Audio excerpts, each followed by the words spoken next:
Hey, what's up mga partners? For today's video, samahan nyo ko gumawa ng ube chiffon cake at syempre buttercream yung ating gagamitin. Ube buttercream ang gagawin natin. Kaya panoorin nyo to mula umpisa hanggang dulo mga partners. Watch this!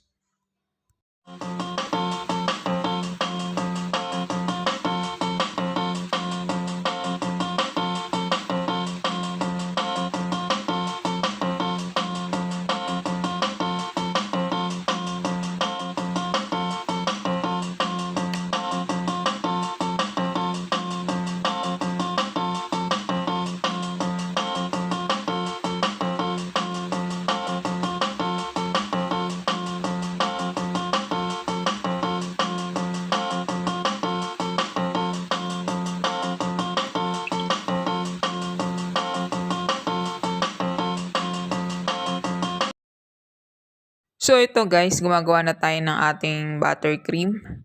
Yan. Yan kasi yung request ng aking momshi. So request niya to, matagal na siya nagpapagawa sa akin na tong ube cake. Kaso tinatamad nga ako kasi gusto ko gagawin kong ube cake yung quality na, kasi nga umbaga old recipe ko to, gusto ko pang i-level up pa. So yun, ayoko na ng flavoring katulad nito, naglagay tayo ng ube flavor. Kaso hindi nga prepare kasi wala din ako mga gamit ngayon ng mga pang ube cake. So yan, so dahil request niya at pagbigyan na natin syempre, matagal nung nakaraang taon pa to. Ayoko kasing gumawa ng kumbaga yung kulang yung ingredients ko. So gusto na nga niya. So nagbigay siya sa akin ng gusto niya kasi yung ube na may makapuno. So yun, binigyan niya ako ng isang bote ng makapuno. Tapos yun, ako na bahala dito. Bahala na si Batman, kaya ayan guys, ang ating cake, sinalang ko na, hindi ko na pinakita kung paano ko gawin yung chiffon cake. Kasi marami na akong video na to, marami na kaming vlog ni Mickey na gumawa kami ng chiffon cake. Hanapin nyo lang yung recipe ko kung gusto ninyo malaman kung ano yung paano ko gawin or yung recipe nitong chiffon cake. So ayan ang ating ube chiffon cake guys. Perfect. So ayan, si Mickey ayaw niya ng buttercream na icing. Kaya gagawa ko ng sakto lang, kay mama lang talaga, hindi para sa amin. Kaya yan, maliit lang na na portion ng ube chiffon cake ang gagawin ko, kasi nga hindi naman kumakain si Mickey ng buttercream. Ang hilig niya talaga is yung whipped cream at saka chocolate ganache. Yun yung gustong-gusto niya. Mas favorite niya yung chocolate ganache. So ayan ang makupuno. Tapos mag-assemble na tayo ng cake natin. Tapos naglagay na rin ako dyan ng yan maglalagay tayo ng sugar syrup para hindi dry ang ating chiffon cake. Lagay natin yan. At pag kinain natin, talaga moist na moist ang ating chiffon cake. So, yung mga ginagamit kong gamit ko, lang meron dito sa aming kusina. Kasi iba kong gamit, tinago ko nga kasi ayoko nga gamitin. Kasi nga, kumbaga kumbaga nakatago. Kasi nga para pag lumipat, hindi na yung ibabalik mo ulit, itatago mo ulit, lalabas tago. Kaya kung ano lang yung mga gamit ko dyan, yan na yung ginamit ko. 'Di ba? Meron na akong pang spray dyan sa ating sugar syrup. Kaso nakatago din. Tapos yung mga ibang spatula, yung mga ibang pang ng icing, tinago ko na yun guys. Kumbaga kung ano lang yung meron, yun lang gagamitin natin. So yan, continuous lang natin ang ating paggawa-gawa natin dyan. Tapos syempre nag-off nga ako ng sounds kasi nga baka ma-CPR tayo kasi naka-livestream si Mikya ngayon. At syempre maingay din ang kanyang boses kung naririnig ninyo sa background, 'di ba? Kumbaga maano siya nagsasalita. So yun, kaya kailangan natin i-off yung sounds. Kasi may mga sounds na baka ma-CPR tayo. So ito kasi mahirap din. Syempre kapag habang nagdadab, tapos pag may narinig sa background mo parang CPR, syempre matik yun, 'di ba? Mawawala pati yung dinab ko. So yun, i-spread lang natin sa palaman sa gitna yung ating buttercream, ube buttercream. Tapos niya lalagyan ko din ng konting makapuno yung ating gitna, yan yung toppings. Yan, lalagyan din natin ng makapuno. So, ayan guys, ang ating panggamit na pang spread. Dapat yan yung isang spatula, yung stainless, kasi nakatago na nga guys. Kaya okay na yan ang maghalaga, makakatapos tayo ng gawa ng cake natin. At yun nga guys, masarap 'to sana kung talagang merong ubing palaman, yung ube halaya talaga na ako talaga yung gagawa. Kaso yun nga, hindi tayo nakabili ng ube at mahirap kasi ang ube ngayon dito. Kaya yun, yan na lang, gumamit na lang tayo ng mga flavoring na ube pero goods na rin naman yun, gusto na rin ng lasa yan ng mama ko kasi gumagawa na rin ako ng ganyan sa Manila. Sa Manila kasi ganyan din yung recipe ko ng ube kasi nga sa Manila mahirap humanap ng ube talaga. 'Di ba? Compare mo naman dito sa Baguio, marami naman. Kaso ngayon, hindi nga ako nakabili. Tapos, yan, gumamit na lang tayong flavoring kasi umbaga biglaan lang kasi yan eh.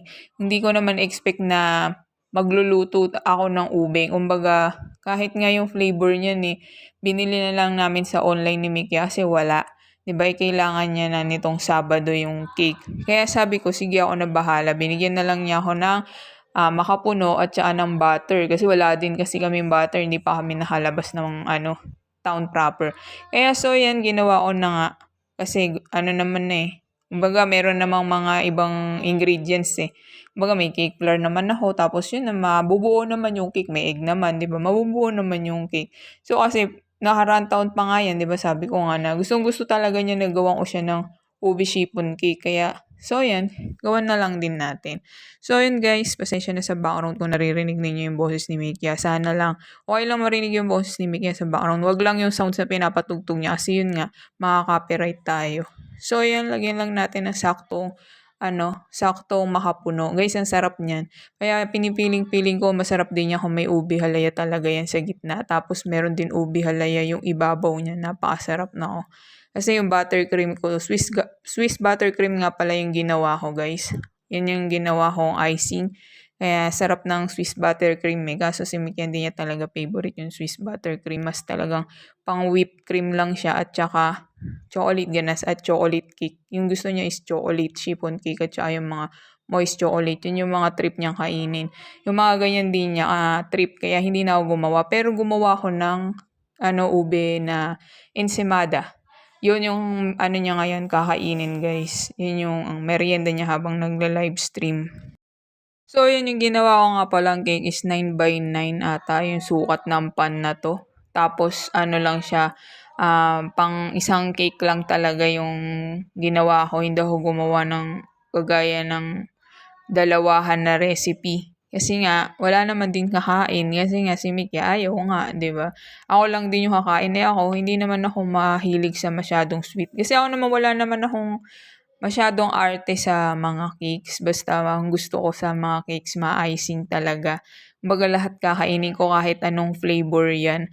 Pero, pareho din naman kami ni Mickey na favorite is chocolate talaga. Yun yung gusto ko din chocolate. Pero hindi kasi ako mahilig sa sweet. Kumbaga ako yung nagbe-bake or baker na hindi talaga sweet tooth. Kaya minsan halos yung mga binibake ko halos ayokong tinitikman. Kasi nga madaling matamisan yung dila ko. Kaya sa akin kasi mas maganda nandyan si Mikya kasi natitikman niya yung lasa. Kaso pag buttercream ayaw niya yung titikman kasi hindi niya nga trip yung lasa ng buttercream. Kumbaga na aanuhan siya, nadudulasan siya sa ng texture ng butter. Kumbaga mas gusto niya talaga yung mga ganache yan. Pag ganache yan, mga chocolate. Hindi mo na kailangan tawagin yan dyan kagad sa likod mo. Pero pag yan talaga pipilitin ko pa na tikman niya. Kasi ako, parang pag mga tikim ng tikim, ayoko din na masyadong tikim-tikim ng sweet kasi hindi talaga nakakatagal yung dila ko. Kasi yun nga, di nga ako sweet tooth, diba? Hindi ako mahilig masyado sa matatamis na mga pagkain. Kumbaga pang mga savory lang talaga ako. So, yan. Tapos na, guys. Kasi, na yan. Lilipat ko lang na lalagyan kasi pinatong ko lang sa plate. Pero lalagay ko lang sa parang pan. Hindi wala na kasi akong box or carton. Kumbaga, pwede na yan dun sa may, na lang, parang hulmahan ng pie yung lalagyan ko ng cake. Kumbaga, okay na yun kasi pambahay lang naman. Ewan ko kung may bisita yung airmat ko sa Sabado. Kaya siya nagpagawa nito.